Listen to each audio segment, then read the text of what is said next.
सत्य कथा, पुरुषार्थ कथा, सुनो सुनो सिद्धार्थ कथा।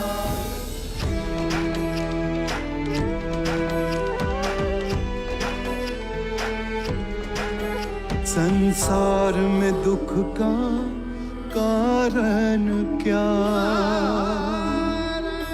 संताप शोक का निवारण क्या। संसार में दुख का कारण क्या, संताप शोक का निवारण क्या। इस खोज में सब कुछ त्याग दिया, हर वैभव से वैराग लिया। वो सृष्टि से संयुक्त हुए, सिद्धार्थ से गौतम बुद्ध हुए।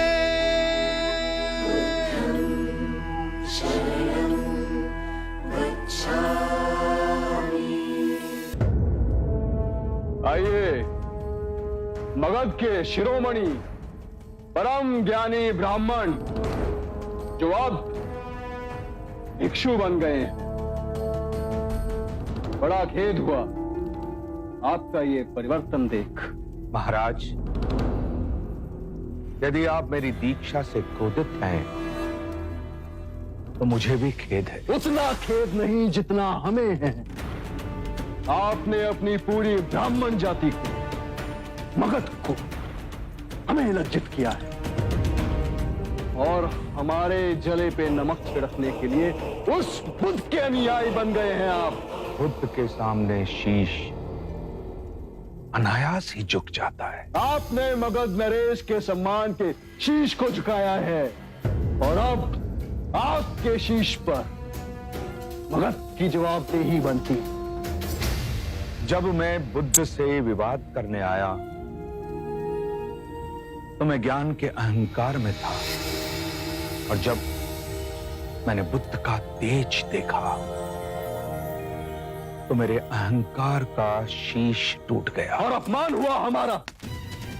हमने आपको बुद्ध को पराजित करने के लिए बुलाया था, पर आप ही बुद्ध से पराजित हो गए। महाराज, मैं संघ की शरण में इसलिए नहीं आया कि मैं आपका, जाति का, धर्म का अपमान करूं, किंतु मैं संघ की शरण में इसलिए आया हूं महाराज कि मैं जीवन में कभी परम धर्म के किसी मार्ग को पा सकूं, सुख दुख से परे शांति के मार्ग पर। सुख दुख से परे जा रहे हैं, अपने कर्मों के दंड को भुगते बिना। महाराज, आप जैसा उचित समझें करें। सागर के गर्भ में समाहित पृथ्वी पर जब हम विजय प्राप्त करते हैं तो हमारी तृष्णा और बढ़ जाती है, और सागर से परे की पृथ्वी को भी जीतना चाहते हैं। जिस प्रकार मनुष्य लोभी होता है, उसी प्रकार सागर भी लोभी होता है।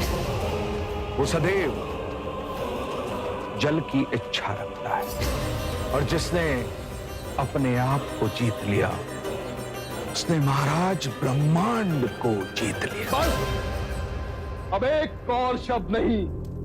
मैंने आपको यहां धर्म की चर्चा के लिए नहीं बुलाया है। आप स्वयं को जीतने जा रहे हैं, दुख से जीतने जा रहे हैं,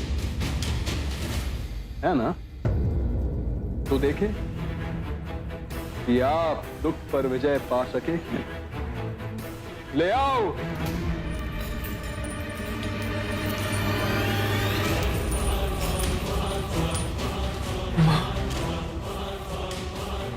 पिताजी। तो परम ज्ञानी सोनदान, अभी तक आप अपने सुख और दुख ऊपर नहीं हो सके। आपका दोषी मैं हूं, तो फिर मेरे माता पिता को क्यों दंड दे रहे हो? आपके बुद्ध कहते हैं कि हम सब परस्पर जुड़े हुए हैं, तो दंड आप पाए या आपके माता पिता, अंतर क्या है? हम तो केवल यह देखना चाहते हैं कि दंड का अधिक प्रभाव कहां पड़ता है। मुझे क्षमा कर दे। पुत्र, तुम जी छोटा न करना।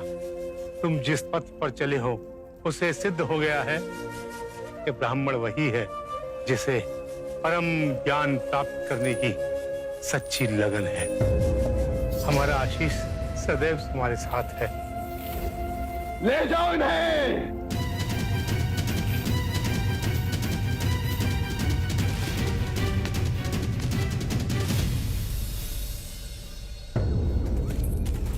ये सैनिक हमारे साथ क्यों चल रहे हैं? हमारी सुरक्षा के लिए। वन में कई प्रकार के संकट आ सकते हैं।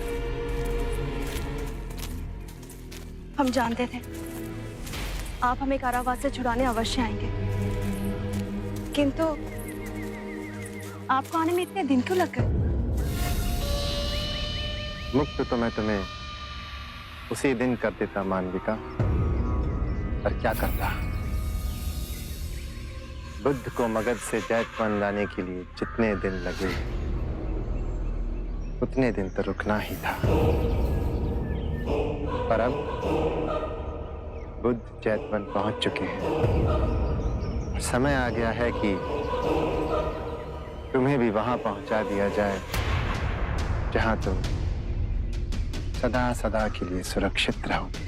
धन्यवाद।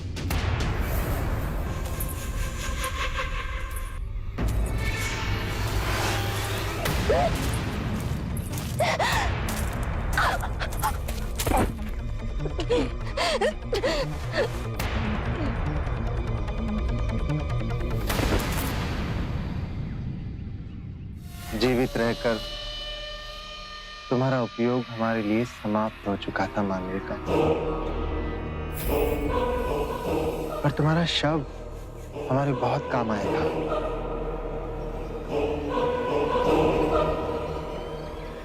कभी कभी बड़े लोगों के लिए छोटे लोगों को बलिदान देना पड़ता है। बुद्धम शरणं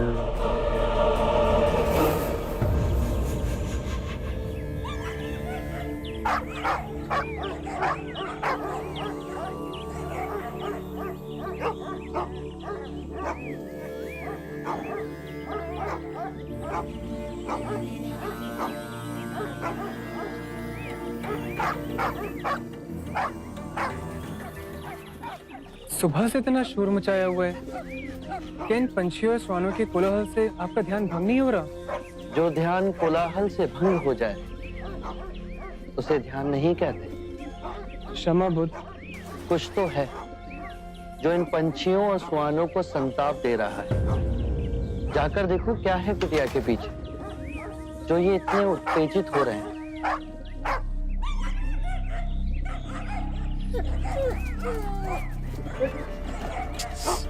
हट हट हट हट।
बुद्ध, लगता है बहुत गहरा षड्यंत्र रचा गया है।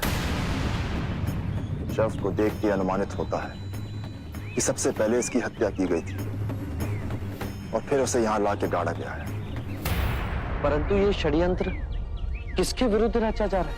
आप करुणा निधान है बुद्ध, परंतु इस संसार में ऐसे विषैले सर्प भी हैं जो करुणा का प्रत्युत्तर अपने विष पर डंक से देते हैं। हो ना हो, ये सारा कृत्य आपको कलंकित करने के लिए रचा गया है। ये वही स्त्री है बुद्ध जिसने मगध की भरी सभा में आप पर लांछन लगाने का पाप किया था। जितना बड़ा पाप ना किया, उससे बड़ा दंड भोगा है इसने। मैं इस स्त्री के हत्यारे को खोजकर आपके चरणों में ला फेंकूंगा।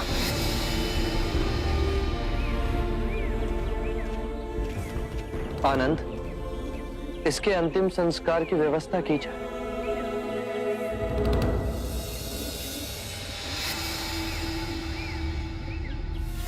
बंधु दोमुख, कल प्रातः तक ये बात पूरे गांव में फैल जानी चाहिए। अरे सुनिए सुनिए, क्या हुआ क्या हुआ? बुद्ध की कुटिया के पीछे एक स्त्री का शव मिला है। क्या? अरे हाँ बिल्कुल, हमने सुना है कि उसे गला घोट के मार दिया गया है। मार दिया गया? हाँ। क्या ये सत्य है? अरे हाँ, हाँ, बिल्कुल सत्य है। वाह वाह वाह, आ गए मुंह उठा के। हाँ? कैसे भोले बन के खड़े हैं जैसे कुछ हुआ ही ना हो। हाँ हाँ, देखो कैसे मुंह उठा के आ रहे तुम्हें हैं। क्या लगता है तुम्हारा पाप छूट जाएगा? ये ढोंगी है और बिल्कुल भी लज्जा नहीं है। चले जाओ यहाँ से। चलिए, जाओ चलिए, यहाँ से, जाओ यहाँ पर। ओम भगवते भिक्षांदेहि।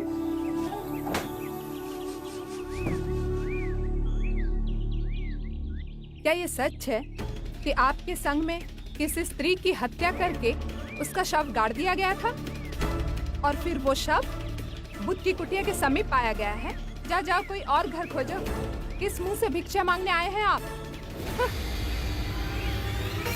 हम हत्यारों को भिक्षा नहीं देते हैं। जाओ यहाँ से।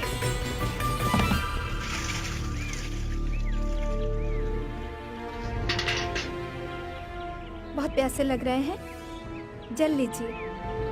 लोग तो कुछ भी बात बनाए, हमें बुद्ध पे विश्वास है। रुको, एक बूंद जल न देना इन पाखंडियों को। इस गांव से तुम्हारा दाना पानी उठ गया है। चलो।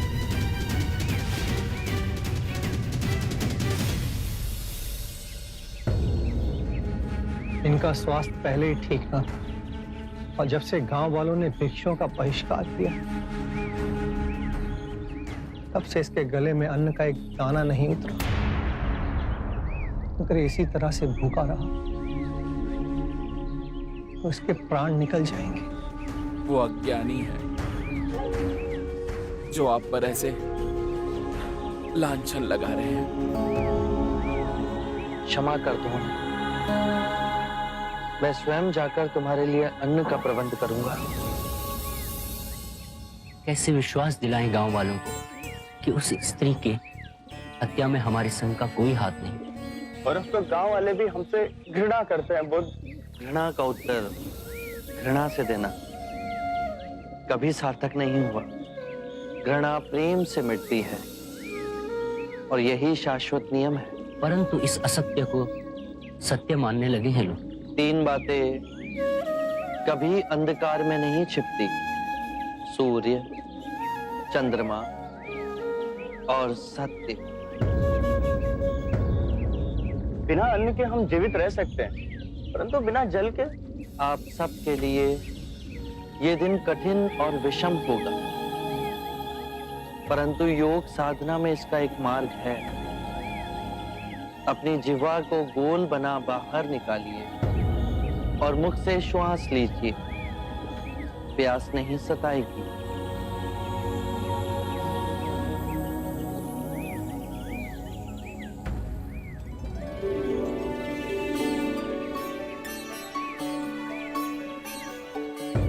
ये फलों की टोकरियां कहां से आई?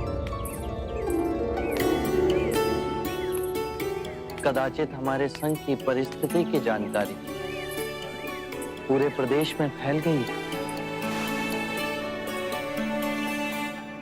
क्षमा करना हमें बुद्ध, पहले पता ना था। मार्ग में जो बन पाया ले आए। जिसे बुरा कहते हैं, अगर उसके 10 हाथ हैं, तो जो अच्छा है उसके 100 हाथ हैं। इसे ले जाइए।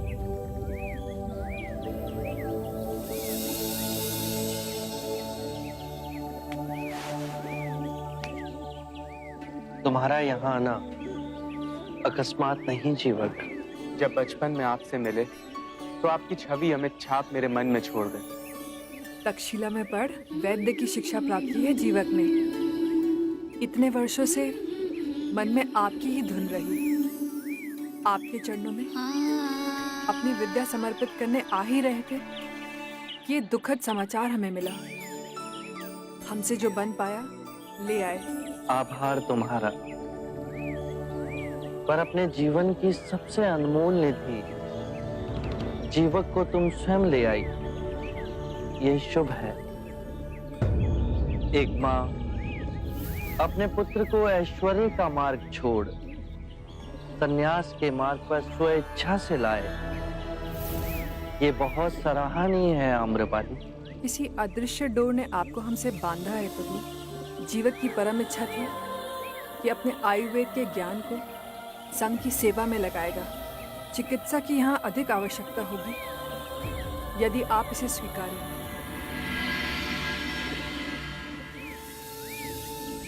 हमारा एक भिक्षु अंदर ज्वर से तप रहा है। कहाँ? आइए, मैं आपको ले चलूं।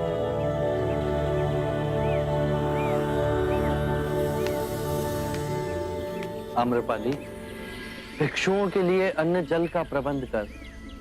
तुमने महान कृत्य किया है, परंतु संघ को एक वैद्य देकर संकट के समय तुमने हमारी सहायता की है आम्रपाली।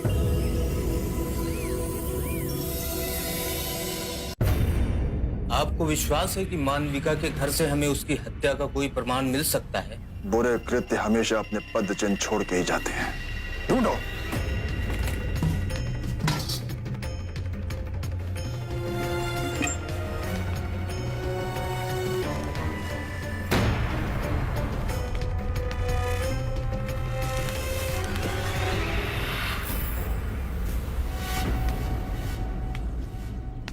इतना कीमती हार और इस झोपड़ी में?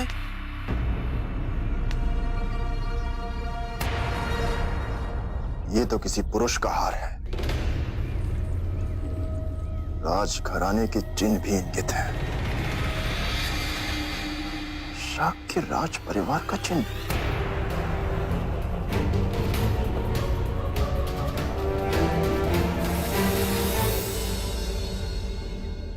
ये हार हमें मानविका के घर से मिला। इस पर शाक के देश का चिन्ह देख कुछ समझ नहीं आया हमें। सोचा तुरंत आपके पास ले आऊं। ये देख के तो लगता है कि मानविका का संबंध शाक के देश के किसी राजस्वी व्यक्ति से था। हो ना हो, वो व्यक्ति आपको कलंकित करने की चेष्टा कर रहा है। मुनिवर, आपके अनेक भिक्षु स्वयं शाक के राजकुमार हैं।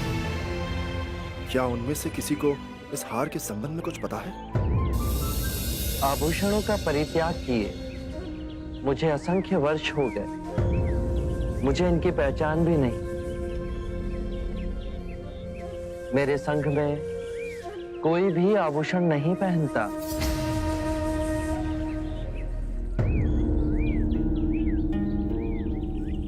एक बात और मुनिवर, हमने मानविका के आसपास रहने वाले लोगों से भी पूछताछ की। एक ने बताया कि लगभग 1 वर्ष पूर्व एक राजस्वी व्यक्ति मानविका के साथ रात्रि में उसके घर गया था। बुद्ध, ये बात और स्पष्ट कर देती है कि ये सारा कृत्य रचा गया है आपको और भिक्षुओं को कलंकित करने के लिए। इस दुखदपूर्ण घटना से आपका कोई संबंध नहीं है। ये सुनकर महाराज प्रसन्नजीत अत्यंत ही प्रसन्न होंगे। मैं कल से ही आसपास के सारे गांव में ढोल पिटवाते हुए संदेश भिजवाऊंगा कि बुद्ध और उनके सारे भिक्षु निर्दोष हैं। आपके संघ को लेकर लोगों ने जिस प्रकार का विष उगलना शुरू कर दिया है, अब उसे समाप्त होना चाहिए।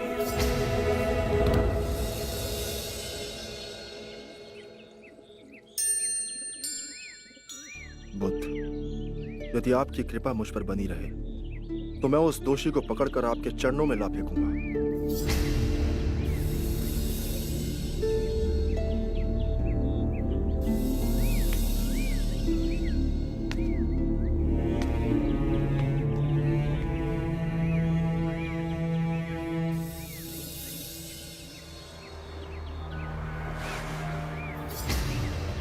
बुद्ध,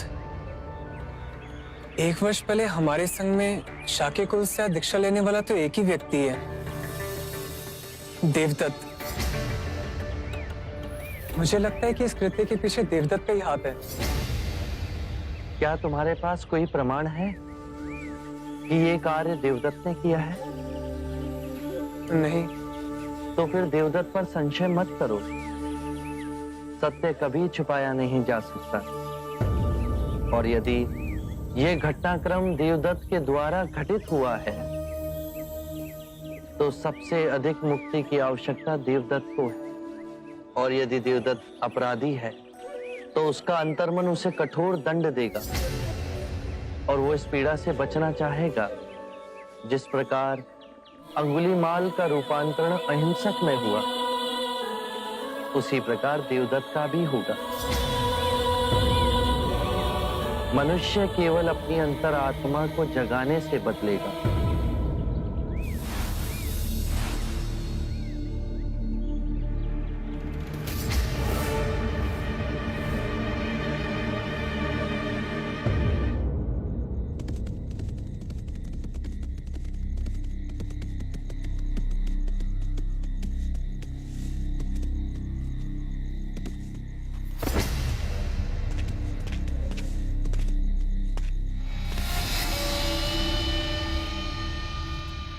महाराज, सबके सामने मिलना उचित न था। तुम्हारा संदेश पाकर मैं समझ गया था। संघ का क्या समाचार है देवदत्त? मेरी मां कहा करती है मित्र कि ये सिद्धार्थ प्रबल भाग्य लेके पैदा हुआ है। मालविका का उपयोग करके मैंने संघ में आग तो लगाई है, लेकिन लगता है कि ये आग मुझे ही जला के भस्म कर देगी। तुमने भी तो सोनदंड को मोहरा बनाकर मात खाई है हमने समस्त मगध के सामने, किंतु हार नहीं मानी। प्रयास जारी है हमारा, जाल फैलाते रहेंगे। कभी ना कभी तो हमारे जाल में अवश्य फंसेगा। बुद्ध मित्र, क्या तुम मुझे अपने कुछ विश्वसनीय लोग दे सकते हो जो वेश बदलकर भिक्षुक बन संघ में शामिल हो सके? और मुझे एक वन भी चाहिए, भेंट में, जहां पे केवल मैं और वे भिक्षु जा सके। हम तुम्हें दोनों दे सकते हैं देवदत्त, किंतु तुम करना क्या चाहते हो? बुद्ध बड़ी शांति में स्थिर है ना?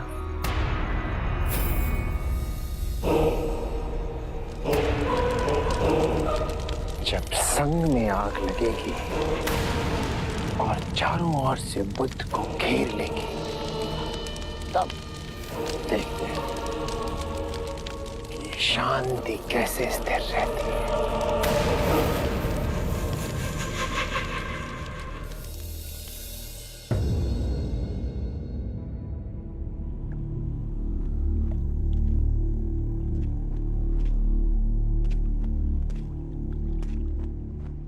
विचलित ना हो महाराज, बुद्ध अवश्य आएंगे। बुद्ध के पावन हाथों से यदि ये विधि होगी तो धन्य हो जाएंगे हम। महाराज, बुद्ध आ गए।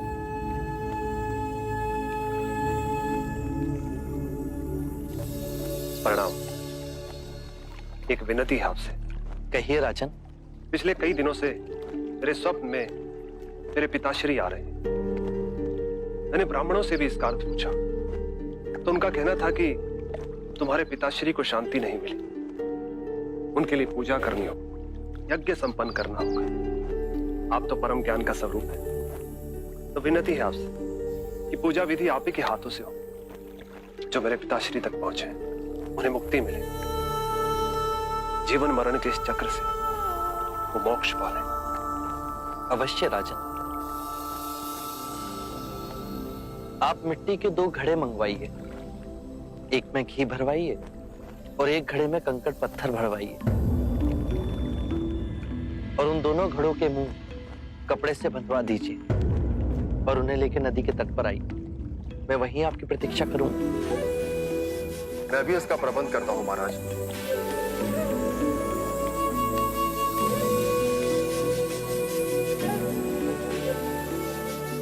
महाराज, अब आप इन दोनों घड़ों को पानी में डाल दीजिए।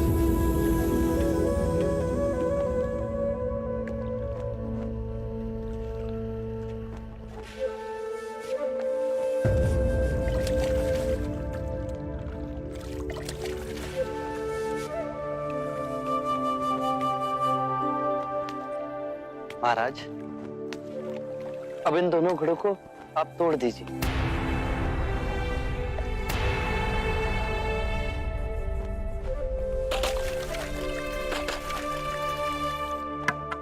महाराज, अब आप ध्यान से देखिए कि ऊपर उठ पानी पर तैरने लगा।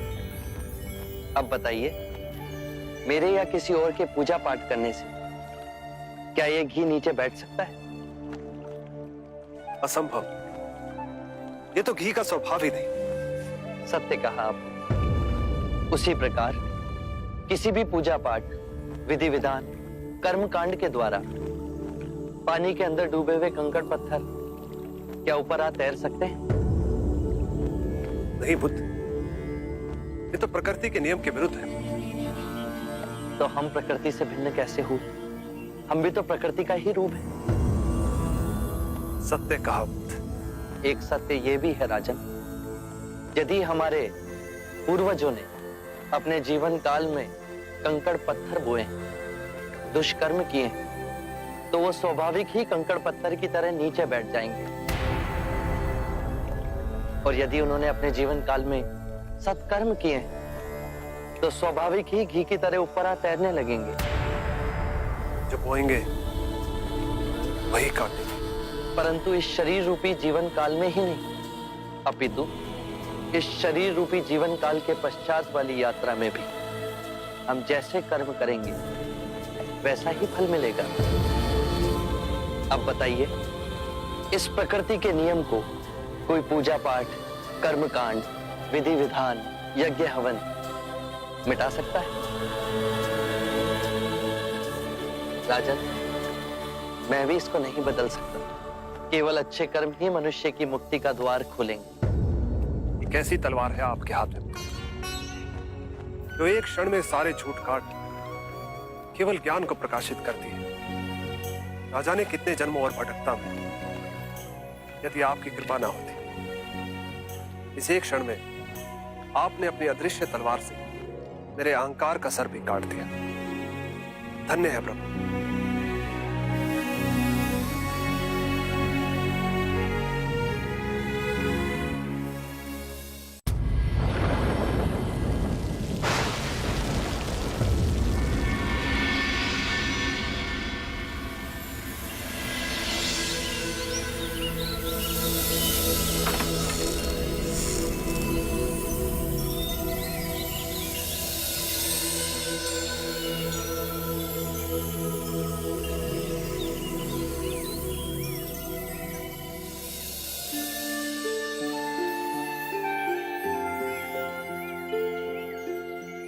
बुद्ध को हमने प्यार से तथागत का नाम दिया। 72 वर्ष की आयु हो गई है, पर क्षिप्त आत्माओं को ज्ञान का जल पिलाने वे हर दिवस आते हैं।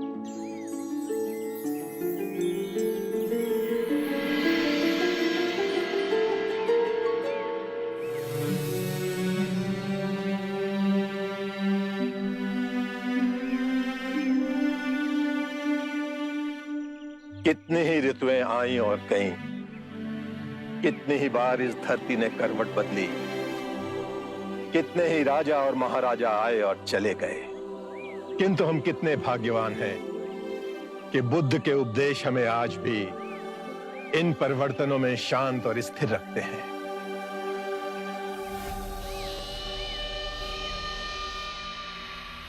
जिस बात पे आप इतना गर्व कर रहे हैं, उस बात ने मेरी चिंता को और तीव्र कर दिया है महाकश्यप जी।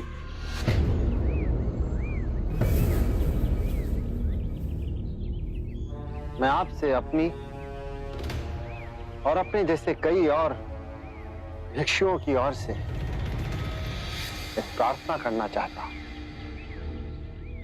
बुद्ध, हम सबका ये मानना है कि संघ की ये प्रतिदिन की समस्याओं को सुलझाने के कारण आपकी साधना बाधित हो रही है।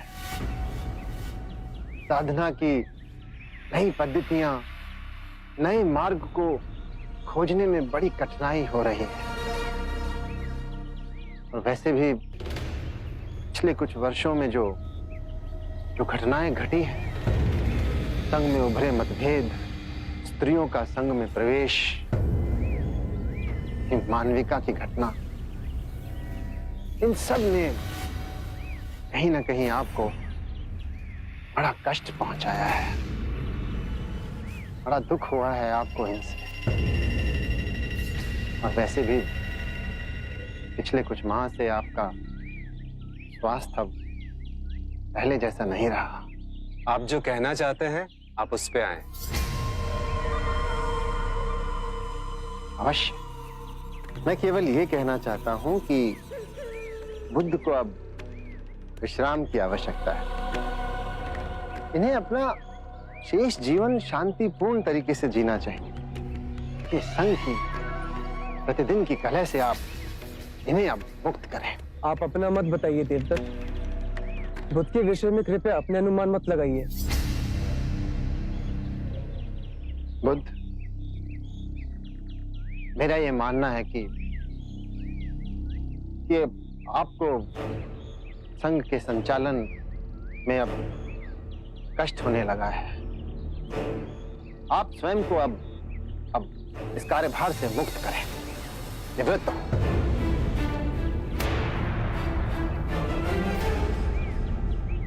संघ के संचालन की बागडोर अब मैं अपने हाथों में लेने के लिए तैयार हूं।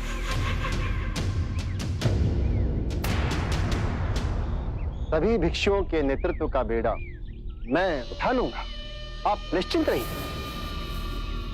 हमारे लिए विचार ही असहनीय है कि बुद्ध के अलावा संघ का कोई और चालक हो।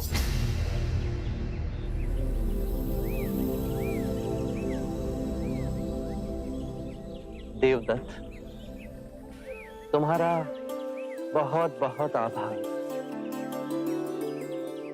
कि तुमने मेरे स्वास्थ्य की इतनी चिंता की।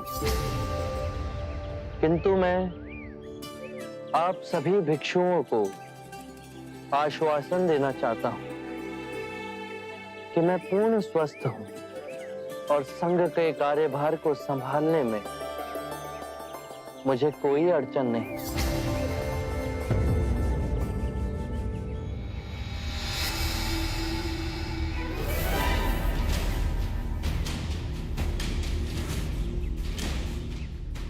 देखिए आप बुद्ध, और केवल यही नहीं, इनके अलावा और भी बहुत से भिक्षु हैं बुद्ध, जो मेरी बात से सहमत हैं।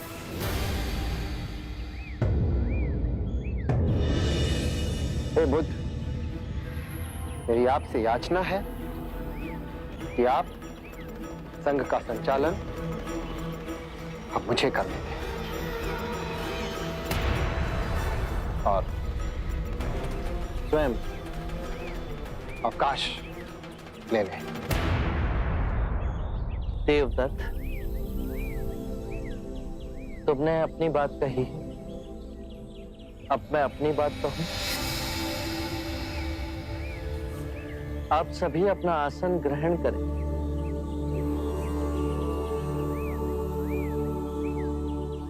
देवदत्त मुझे अति तीव्रता से अवकाश दिलाने पर तुले, परंतु यदि कभी ऐसा अवसर आया कि मुझे संघ का कार्यभार किसी और को सौंपना पड़े, तो देवदत्त से अधिक योग्य, परिपक्व, कुशल भिक्षु इस संघ में हैं, जो देवदत्त से कहीं अधिक कुशल और गुणी हैं। मैंने आज तक मुगलाना, सरिपुत्र और महाकश्यप जैसे महान भिक्षुओं को संघ का नेतृत्व करने का अधिकार नहीं सौंपा। तो देवदत्त, मैं तुमसे संघ को चलाने का अनुरोध कैसे कर सकता हूं? और जहां तक प्रश्न सामर्थ्य का है, तो तुम में अभी संघ को चलाने का सामर्थ्य नहीं।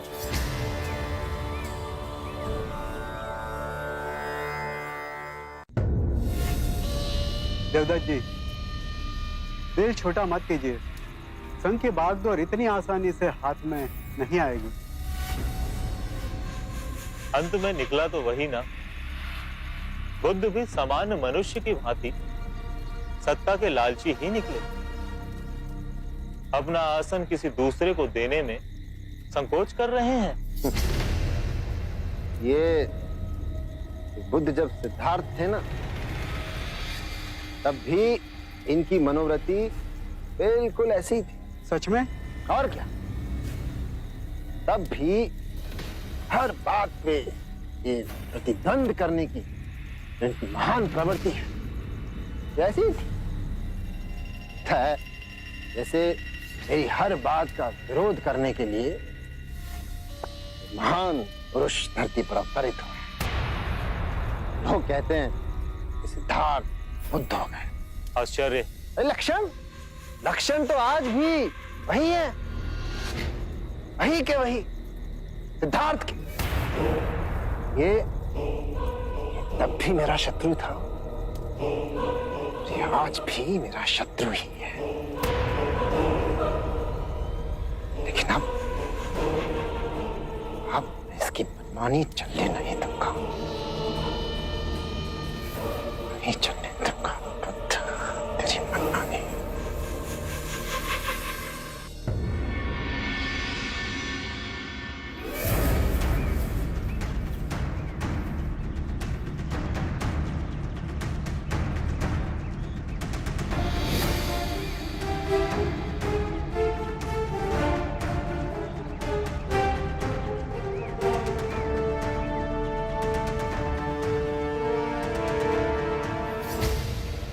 प्रिय भिक्षुओं, अभिनंदन है,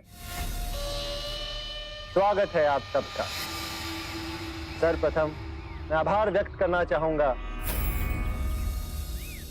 हमारे महाराज अजातशत्रु का, जिन्होंने गयासीस वन की ये भूमि हमें दान भेंट की।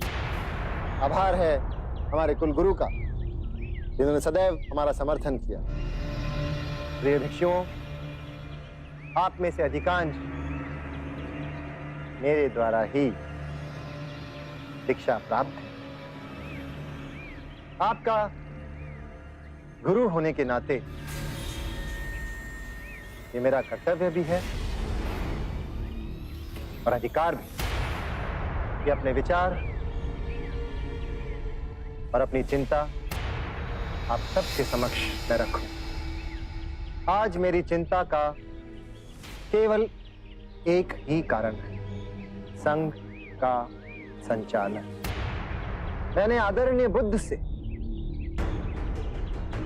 हाथ जोड़कर कई बार ये विनम्र निवेदन किया कि वे संघ से निवृत्त होकर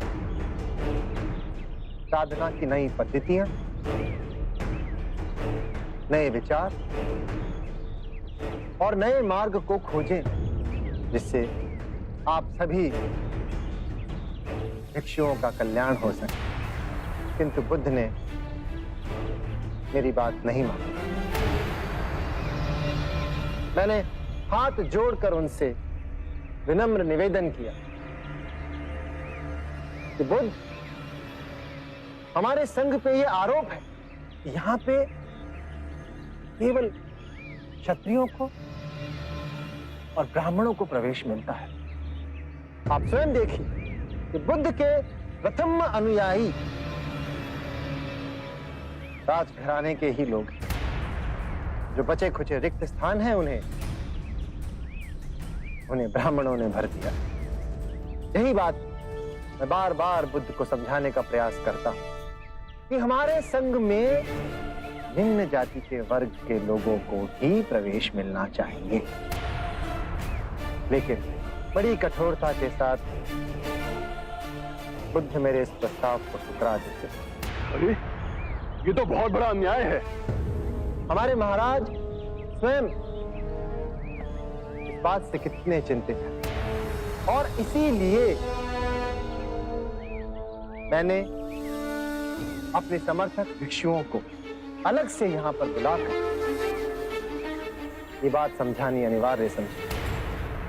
मैं आपसे अनुरोध करता हूं कि कृपा करके आप इस बारे में विचार अवश्य करें। यदि आप चाहें तो बुद्ध के पास जाकर मेरी बात दोहरा सकते हैं और उन्हें यह समझाने का प्रयत्न करें कि आज संघ में परिवर्तन अनिवार्य है और यदि ये परिवर्तन नहीं हुआ तो ये संघ निश्चित रूप से बिखर जाएगा। आप सब मेरी इस बात पे विचार अवश्य करें।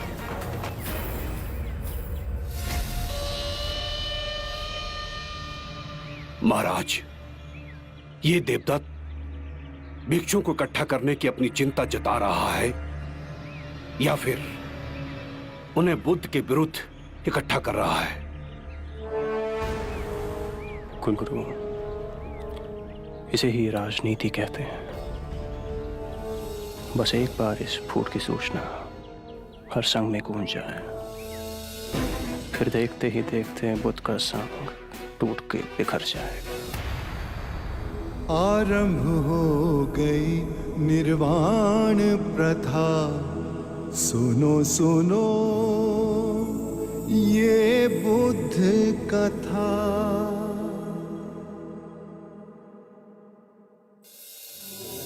इस शरीर रूपी जन्म में ही नहीं, शरीर के पश्चात वाली यात्रा में भी जैसा कर्म होगा वैसा ही फल होगा।